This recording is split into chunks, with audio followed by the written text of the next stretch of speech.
Hi everyone, welcome back to another video from Webtech Tutorial. In this video, I will be guiding you through how to invite friends on Mobills. So without wasting much of our time, let's dive into the video. To get started, open up your Mobills application from your app drawer. You may also open up the Mobills website on your web browser. Once you launch it open, make sure that you're inside the main homepage logged into your account, and then open up the three dots which says more at the bottom right hand corner. Now tap on the gear button at the top right corner of the screen. From the settings menu, tap on My Mobills profile, and then from your profile page, tap on You Invite You Win.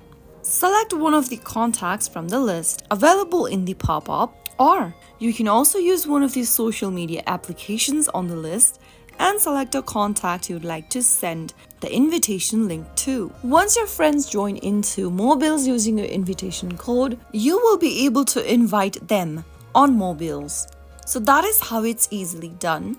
If you found the video to be helpful, go ahead and give us a thumbs up. Don't forget to subscribe to our channel and hit the bell icon so that you'll never miss another upload from us. I will be back again in the next video. Thank you for watching.